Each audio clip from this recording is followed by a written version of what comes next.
En réalité, il n'existe pas de différence fondamentale entre lundi, mercredi, jeudi, dimanche, etc. Ce sont des jours qui comptent chacun 24 heures. Il y a tout de même une différence. Une différence lorsqu'on considère ces jours-là du point de vue de leur potentiel à nous aider à atteindre nos objectifs et à réussir. Je vais aujourd'hui vous parler de 2 jours qui sont extrêmement importants, que vous devriez considérer avec beaucoup plus de soin et sur lesquels vous devriez vous reposer pour bâtir vos succès. Ce sont des jours qui ont le potentiel de vous porter vers vos objectifs plus facilement si vous savez comment les occuper, même si tous les jours sont importants. Gérer son temps de façon optimale tous les jours, c'est important, mais ces 2 jours-là ont quelque chose de spécial. Prenez de quoi noter, je vais vous expliquer pourquoi ils sont justement différents des autres et comment est-ce que vous pouvez capitaliser sur eux pour atteindre vos objectifs. On en parle tout de suite. Je suis Régis Sezin, entrepreneur multipotentiel, conférencier, formateur et artiste. Je partage avec vous sur cette chaîne du contenu propulsif pour vous aider à rêver, oser et créer. Hello les rocks, j'espère que vous êtes solides. Moi je suis en parfaite forme et je suis plein de gratitude envers l'univers. Aujourd'hui on va parler de productivité. Cette année, comme je l'ai dit, on va aborder ce thème-là beaucoup plus que l'année dernière, même si il fait partie du mindset pour moi. Et vous savez que le mindset c'est un sujet de prédilection de cette chaîne. On parle d'entrepreneuriat, de développement personnel, d'éducation financière. Tout ça, ça n'a pas beaucoup d'importance si on ne connecte pas, ça n'a pas beaucoup de sens surtout je dirais, si on ne connecte pas la productivité, parce que vous devez apprendre à utiliser votre temps de façon optimale. C'est quelque chose d'essentiel et trop peu de gens comprennent à quel point c'est important. Abonnez-vous si vous êtes nouveau sur cette chaîne. Welcome on board. Ici on rêve, on ose, on crée. ROC, d'où le mantra soyons rock. Bienvenue donc dans la communauté. Alors, la plupart des gens considèrent que lorsqu'on a fini de travailler en semaine, ben voilà, on profite du week-end sans trop de difficultés, sans trop de pression surtout, je devrais dire, et que voilà, on attend le lundi. Donc les gens sont très contents quand ils sont à vendredi, et ils sont généralement déprimés ou tristes quand le dimanche commence à décliner et qu'ils voient le lundi venir. Bon, ça c'est un autre thème, on en reparlera, parce que si vous êtes triste les vendredis après-midi et si vous êtes content les vendredis après-midi et triste les dimanches, ben ça veut dire qu'il y a un véritable problème, vous n'aimez pas ce que vous faites. Ça, on en reparlera. Je crois que j'ai déjà abordé d'ailleurs le sujet sur cette chaîne. Ce que vous devez comprendre, par contre, c'est que la bataille ne se gagne pas sur le champ. La guerre ne se gagne pas sur le champ de bataille. Elle se gagne avant, généralement. Ben oui, et ça me fait penser à Abraham Lincoln qui disait, lorsqu'on lui a demandé que ferait-il s'il avait 8 heures pour abattre un arbre, il a répondu qu'il prendrait 6 heures de temps pour aiguiser sa lame. Vous comprenez pourquoi je dis donc que la guerre ne se gagne pas sur le champ de bataille? Parce que vous devez préparer justement le combat. Quand vous êtes bien préparé, l'exécution est beaucoup plus simple. Lorsque vous avez anticipé les coups de votre adversaire, que vous savez comment les choses vont se passer, eh bien, vous arrivez de façon beaucoup plus percutante sur le terrain avec une certaine confiance. Vous aurez peut-être compris ce dont je veux parler. Les 2 jours les plus importants de votre vie, très honnêtement, sont le samedi et le dimanche de chaque semaine. Le samedi et le dimanche, vous devez comprendre que ce sont des jours sur lesquels il faut capitaliser plutôt que de les ruiner.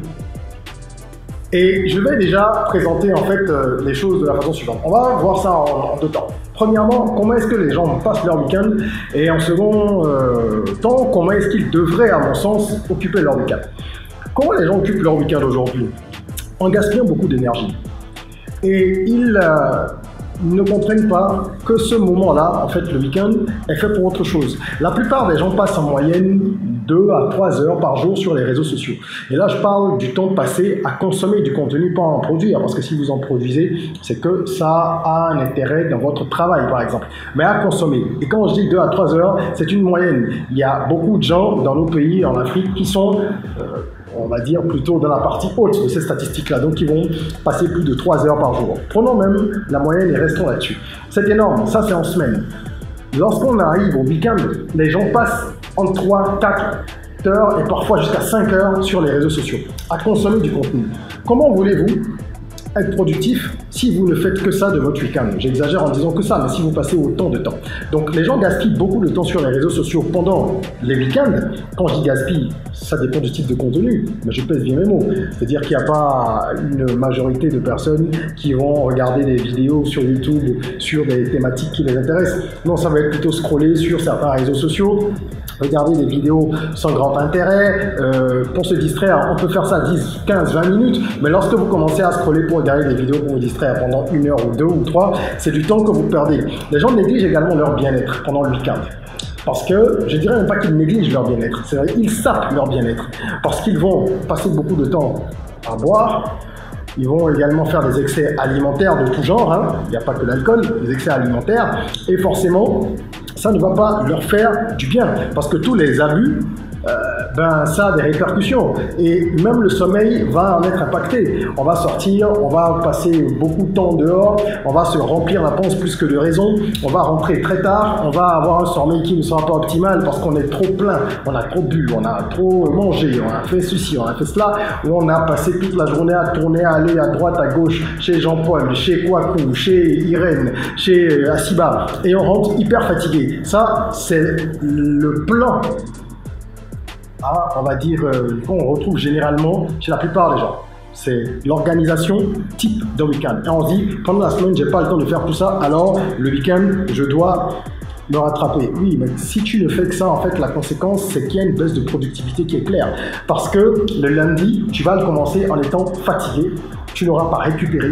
Et c'est un peu comme quand les gens vont en vacances ou en congé et qu'ils reviennent plus fatigués. Parce que plutôt que de se reposer, ils ont passé leur temps à mener des activités qui ont entraîné une déperdition d'énergie.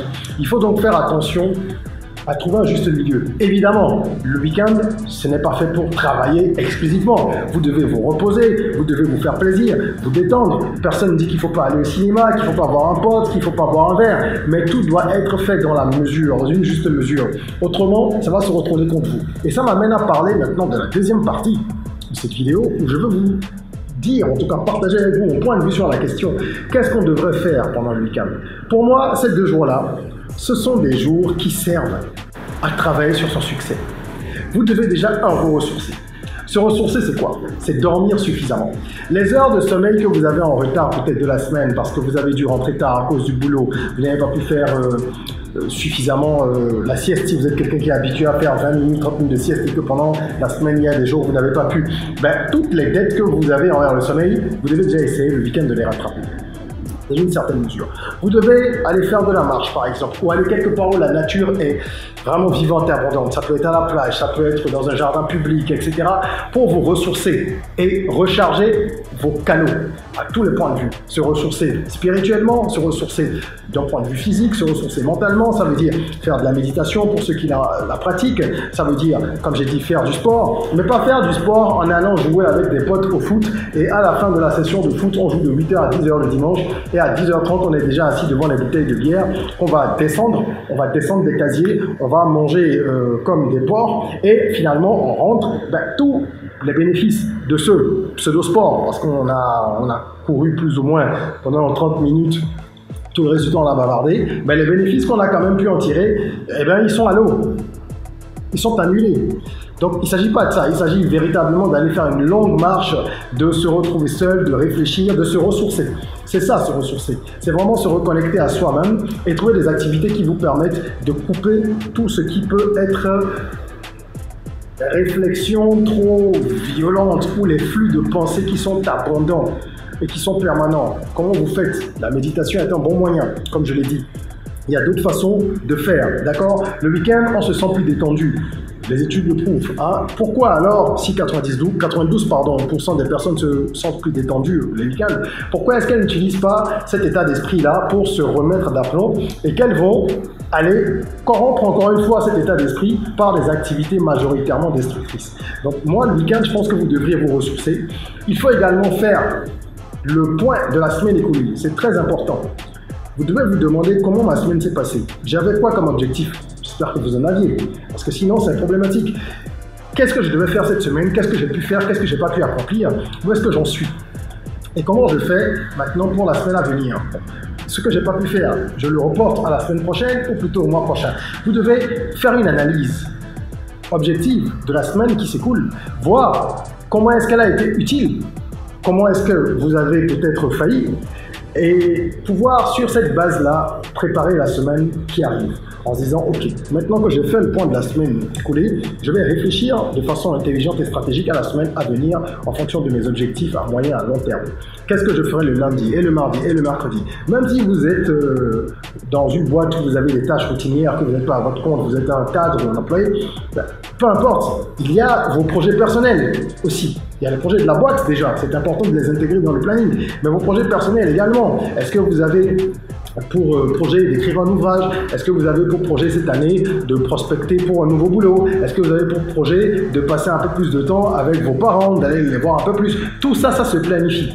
Et il faut utiliser le temps libre qu'on a le week-end parce qu'il y a une disposition d'esprit qui fait qu'on peut se concentrer sur tout type de sujet sans avoir la pression du travail, les interruptions, des collègues qui vont, qui viennent, les appels intempestifs.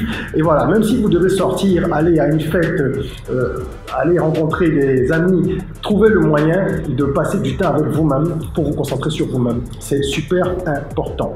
Donc vous pensez à la semaine écoulée, à la semaine à venir, vous planifiez tout ça. Prenez également un peu de temps pour vous former si vous avez des objectifs.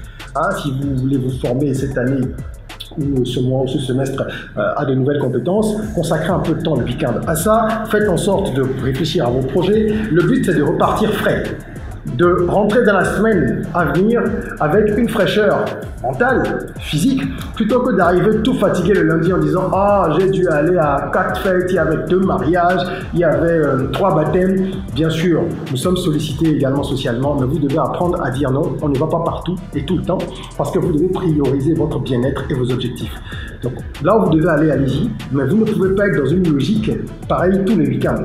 Il y a des gens qui se plaignent d'être trop sollicités, mais en fait, c'est eux-mêmes qui entretiennent ça, parce qu'ils sont plus ou moins contents, parfois inconsciemment même, de passer chez tout le monde, à toutes les fêtes, d'aller partout. Ça fait partie du networking, disent certains, ok, mais encore une fois, vous devez privilégier votre bien-être. Et ce n'est que comme ça que vous serez productif. En trouvant un équilibre entre votre vie privée et votre vie professionnelle et vie sociale.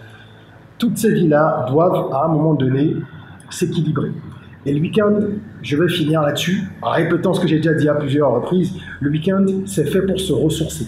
C'est fait pour reprendre des forces. C'est fait pour pouvoir analyser ce que l'on a pu faire de la semaine qui s'écoule et pour pouvoir planifier la semaine à venir. Ce n'est pas fait uniquement pour aller boire, manger, sortir avec 1000 personnes, pour rentrer hyper tard, pour rencontrer toutes les 15 copines qu'on a ou les 4 gars que vous avez si vous êtes une femme. Honnêtement, chacun fait ce qu'il veut de sa vie.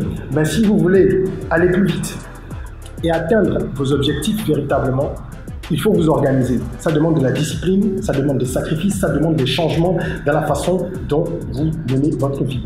Aiguisez votre lame pendant 6 heures et vous aurez 2 heures pour couper l'arbre, comme disait Lincoln. Vous allez le couper beaucoup plus facilement que quelqu'un qui, dès qu'on va lui donner le top départ, va commencer à aiguiser couper l'arbre, et finalement, en plein milieu, à la moitié du temps, il n'aura abattu l'arbre qu'à 5%. Il va s'arrêter pour chercher un moyen d'aiguiser ça, il va commencer à stresser, etc., etc. Ce que l'on planifie, on l'exécute avec beaucoup plus de sérénité. Le week-end, c'est fait pour ça. Samedi et dimanche sont les 2 jours les plus importants, à mon sens, de notre vie, parce que c'est grâce à eux que nous pouvons dérouler ce que nous avons à faire de façon efficace. La semaine du travail. Même si un entrepreneur, par exemple, travaille le samedi ou le dimanche, quelles que soient vos occupations, trouvez le moyen pendant ces 2 jours-là de dégager quelques heures pour penser à vous, pour faire du bien à votre corps, à votre esprit. C'est super important. Voilà ce que je voulais partager avec vous. J'espère que cette vidéo vous édifiera. Si elle vous a plu, mettez un petit like, partagez-la parce qu'il ne faut pas garder les bonnes choses que pour soi. Il faut diffuser ce que l'on trouve utile. Il faut le partager avec les gens autour de soi. C'est en donnant que l'on reçoit. Voilà. Prenez soin de vous en attendant qu'on se retrouve, de votre corps, mais aussi surtout de votre mind. Rêvons, osons, créons, soyons rock.